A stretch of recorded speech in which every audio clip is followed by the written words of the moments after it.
So exercise 6.5 question number 25 है. Show that the semi vertical angle of the cone of maximum volume and of given slant height is tan inverse root 2. तो ऐसे हमारे पास एक right circular cone given है जिसकी radius और height हम अज्यूम कर लेते हैं, रेडियस स्मॉल r और height small h.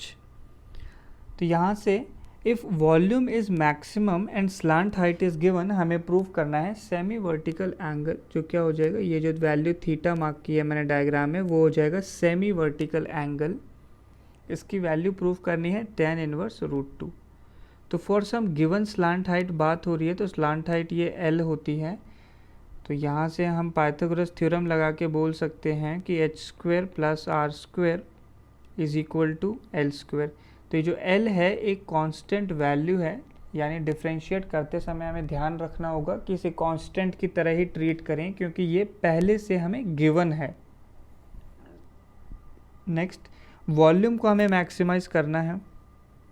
So volume क्या हो जाएगी, वॉल्यूम होता है 1/3 पाई r² h. तो वॉल्यूम में अब हमारे पास दो वेरिएबल है, एक r और एक h. तो एक वेरिएबल हमें हटा देना चाहिए ताकि दूसरे के रिस्पेक्ट में हम डिफरेंशिएट कर सकते हैं. So using this relation h² + r² equal to L², हम बोल सकते हैं h is equal to root of L² minus r², और r आ जाएगा root of L² minus h². तो हम किसी एक से रिप्लेस कर देंगे. अगर मैंने h की वैल्यू को रिप्लेस किया तो वॉल्यूम के फॉर्मूले में मेरे पास रूट वाले टर्म आ जाएगा, जो डिफरेंशिएट करना थोड़ा मुश्किल होगा. बट अगर मैंने r को ही रिप्लेस कर दिया, r को रिप्लेस करने से r² है वॉल्यूम के फॉर्मूले में, तो रूट वाला टर्म अपने आप कैंसिल आउट हो जाएगा. तो रिप्लेसमेंट करके हमें मिलता है v is equal to π/3, r² की वैल्यू बन जाएगी L² minus h² into h आ जाएगा. So v is equal to π/3, h को ब्रैकेट के अंदर किया तो L² h माइनस h³. तो ये वैल्यू आ गई है जिसमें केवल एक ही वेरिएबल इन्वॉल्व है h, तो हम उसके रिस्पेक्ट में डिफरेंशिएट कर देंगे. तो हमें मैक्सिमम वैल्यू निकालनी है. So for maximum volume dv/dh is equal to 0. तो h के रिस्पेक्ट में डेरिवेटिव लिया तो बनता है dv/dh is equal to π/3 constant, फिर L² h का हो जाएगा सिर्फ L² माइनस h³ का क्या बन जाएगा 3h². ये वैल्यू आ जाएगी. इसे 0 के इक्वेट करना है, यानी जो ब्रैकेट वाला टर्म है वो कम्प्लीटली 0 होगा. So L² is equal to 3h². यहाँ से h की वैल्यू कितनी मिल जाएगी, h is equal to L/√3.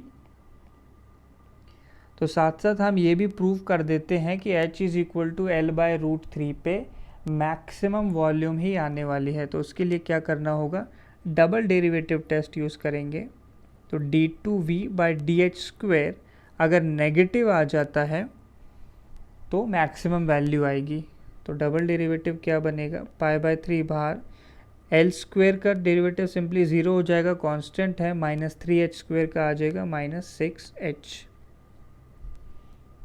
तो हमें निकालना है second order derivative when h is equal to L/√3. तो ये बनता है π/3 इंटू माइनस 6, और h की जगह रखेंगे L/√3. तो ये वैल्यू आ गई -2/√3 इंटू πL.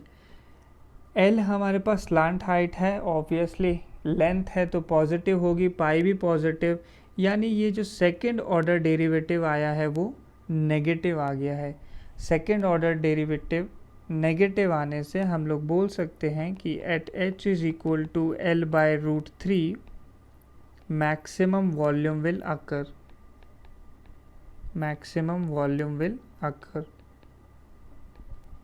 सो इस मैक्सिमम वॉल्यूम को यूज़ करके हमें फाइनली सेमी वर्टिकल एंगल की वैल्यू चाहिए.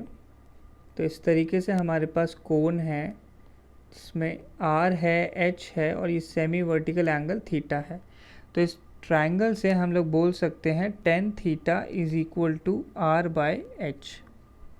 हमारे पास एक और रिलेशन है पाइथागोरस थ्योरम से, H square plus R square is equal to L square. तो यहाँ से हमें आर बाय एच का रेशो निकालना है, तो वैल्यू सब्सटीट्यूट करिए।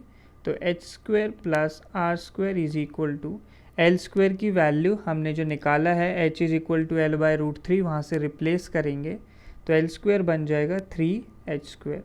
तो यहाँ से आ जाता है 2h square is equal to R square, और R square by H square is equal to 2, और आर बाय एच का रेशो कितना आ जाएगा, √2।